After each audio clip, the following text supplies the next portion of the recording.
अस्सलाम वालेकुम व्यूवर्स, उम्मीद है कि सब खैरियत से होंगे। आज की रेसिपी है ये देगी स्टाइल ज़रदा, जो बहुत ही मज़ेदार और झटपट बनकर तैयार हो जाता है। तो परफेक्ट मेजरमेंट के साथ आज हम इसे बनाना सीखेंगे। तो रेसिपी का कोई भी पार्ट आपने मिस नहीं करना, वीडियो को एंड तक लाजमी देखिएगा।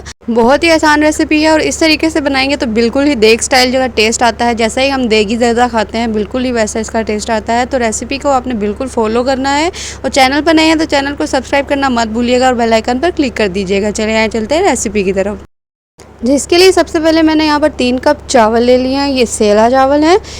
इन चावलों को मैंने इस कप से मैयर किया है। जिस कप से आपने इन चावलों को मैयर करना है बाकी चीज़ों को भी इसी से ही मैयर करेंगे। तो सबसे पहले मैंने यहाँ पर 3 कप चावल ले लिए थे और इनको अच्छे से धोकर ऐसे सोक कर लिया था।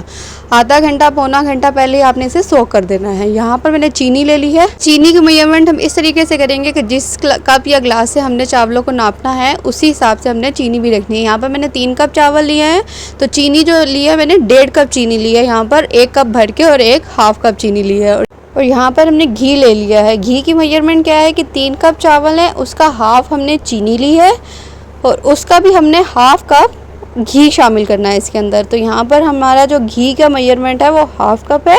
इस कप के मेजर करके मैंने ये हाफ कप घी लिया है। तो हमारी सारी चीज़ें जो हैं अच्छे से मेजर हो गई हैं। यहाँ पर मैंने चावलों को सोक कर लिया था। अब हम इस सबसे पहले इसे बॉईल करेंगे। बॉईल करने के लिए हमने खुला बर्तन ले लेना है, इसमें खुला पानी डालना है, बिल्कुल भी नापना नहीं है। तो खुला पानी डाल के हम सारे चावलों को सोक किए हुए चावलों को इसमें शामिल कर देंगे और इसको बॉयल कर लेंगे। बॉयल हमने किस तरीके से करना है कि हमने 80 और 90% बिल्कुल भी इसे नहीं रखना है, हमने इसे 100% कुक करना है। और यहाँ पर अब मैं चेक कर लूँगी कि हमारे चावल जो हैं वो अच्छे से बॉयल हो गए हैं। चावल जो हैं बहुत अच्छे से गल गए हैं, बॉयल हो गए हैं, बिल्कुल भी इसमें कोई दाना नहीं रहता। तो अब हम इन चावलों को अच्छे से स्ट्रेन कर लेंगे। इसका गर्म पानी सारा हमने निकाल देना है, इन चावलों को स्ट्रेन कर लेना है और ऊपर से ठंडा पानी ज़रूर गुजारना है ताकि चावलों का जो कुकिंग प्रोसेस है वो वहीं पर रुक जाए। अब हमने नेक्स्ट स्टेप क्या करना है कि यहाँ पर मैंने कलर ले लिया, फूड कलर लिया। यहाँ पर 3 तरीके के लिए यहाँ मेरे पास येलो है, ऑरेंज है और ग्रीन कलर है। रेड मुझे मिला नहीं था तो मैंने इन तीनों का इस्तेमाल किया है। जो हमने चावल बॉईल किए हैं वो हमने इसमें इस तरीके से थोड़े थोड़े शामिल कर दें। अब इनको अच्छे से मिक्स कर लेंगे ताकि जो सारा कलर है वो चावलों पर लग जाए और इसको हमने साइड पर रख देना है थोड़ी देर के लिए, जब तक हम बाकी प्रोसेस कर लेंगे। यहाँ पर देखिए ये सारे बाउल जो हैं रेडी हैं। और अब चलते हैं नेक्स्ट स्टेप की तरफ। नेक्स्ट स्टेप में हमने क्या करना है कि एक फ्राई पैन ले लेना है जिसमें मैंने 2 टेबलस्पून घी शामिल कर दिया है। और अब हम यहाँ पर ड्राई फ्रूट्स ले लेंगे। यहाँ मैंने जो ड्राई फ्रूट्स यूज़ किए हैं यहाँ पर नारियल ले लिया है और किशमिश ली है और बादाम ले लिया। बादाम का छिलका हमने उतार दिया था। अब इन सारे नट्स को हमने सिर्फ 1 मिनट के लिए रोस्ट करना है, इससे ज़्यादा हमने इसे नहीं कुक करना। आप अपनी मर्ज़ी से कोई और भी ड्राई फ्रूट इसमें शामिल कर सकते हैं और चाहे तो इस पार्ट को आप स्किप भी कर सकते हैं। ऐसे ही इस सब चीज़ों को खुशबू आना शुरू होगी तो हम इसे निकाल लेंगे। किसी प्लेटर में हमने इसको निकाल लेना है। इस तरीके से ये देखें सारे सिर्फ 1 मिनट के लिए हमने कुक किया, इससे ज़्यादा हमने इसे कुक नहीं करना। और इसको भी अब हम साइड पर रख देंगे और नेक्स्ट स्टेप की तरफ चलते हैं जिसमें हमने एक कढ़ाई ले लिया और इसमें मैंने सारा जो घी हमने मेजर किया था, हाफ कप घी है ये, इसको इसमें शामिल कर देना है। और यहाँ पर मैंने 3 इलायचियाँ यूज़ की है, इनको मैंने तोड़ा नहीं है, साबुत ही ऐसे यूज़ करूँगी। और 5-6 हमने इसमें लौंग शामिल कर देनी है। इस तरीके से जैसे ही घी में लौंग की और इलायची की खुशबू आना शुरू हो जाएगी तो यहाँ पर मैं इसमें चीनी शामिल कर दूँगी। हमने सारी चीनी इसमें शामिल कर दिया है और इसको मिक्स करेंगे। इतना मिक्स करेंगे कि सारा जो घी है वो शुगर के साथ अच्छे से मिक्स हो जाए।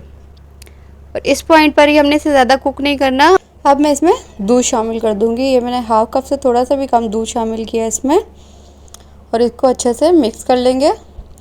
और अब हमने चीनी को डिज़ोल्व होने तक इसे पकने देना है। जैसे ही इसे बॉयल आना शुरू होगा उस पॉइंट पर हमने इसमें चावल शामिल करने हैं। अभी हमने इसमें चावल शामिल नहीं करना। अब ये देखें अब यहाँ पर इसमें बॉयल आना शुरू हो गया है। अब यहाँ पर मैंने इसे 1 से 2 मिनट के लिए पका लिया है और अब हमें इसमें सारे चावल शामिल कर दूंगी जो हमने बॉईल कर लिए थे और इन सब चावलों को इस मिक्सचर के साथ मिक्स कर लेंगे ताकि सारी जो चीनी है वो चावलों के साथ अच्छे से लग जाए। और फ्लेम जो है इस पॉइंट पर हमने मीडियम कर देनी है, ज़्यादा हाई फ्लेम नहीं करनी और बहुत ही लो फ्लेम नहीं करनी, मीडियम फ्लेम पर अब हमने बाकी सारा प्रोसेस करना है।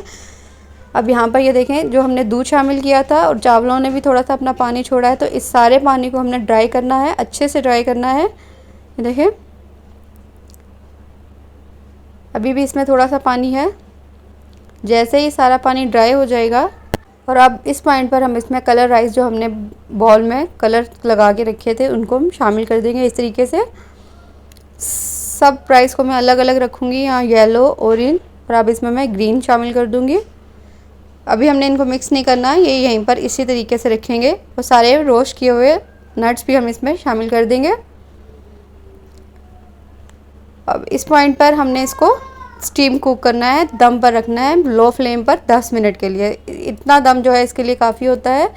और ये 10 मिनट बाद ये देखें हमारे बहुत ही मज़ेदार से ज़रदा राइस जो है तैयार है। रेसिपी को आपने ज़रूर ट्राई करना है और इस रेसिपी को इस तरीके से फॉलो करेंगे तो आपका परफेक्ट ज़रदा जो है घर पर तैयार होगा और बहुत ही मज़ेदार टेस्ट आएगा, देगी स्टाइल टेस्ट आएगा। तो रेसिपी को आपने बिल्कुल भी मिस नहीं करना।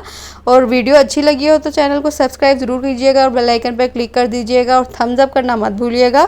और मुझे बताइएगा फीडबैक में कि आपको मेरी रेसिपीज़ कैसी लगती हैं, ताकि मैं आपके लिए और मज़ेदार सी ऐसी रेसिपीज़ लेकर आती रहूँ।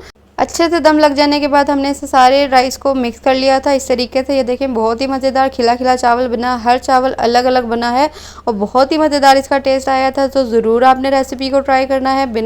मुझे फीडबैक देना मत भूलिएगा, चैनल को सब्सक्राइब करना, बेल आइकन पर क्लिक करना मत भूलिएगा। मिलती हूँ आपसे एक नई रेसिपी के साथ।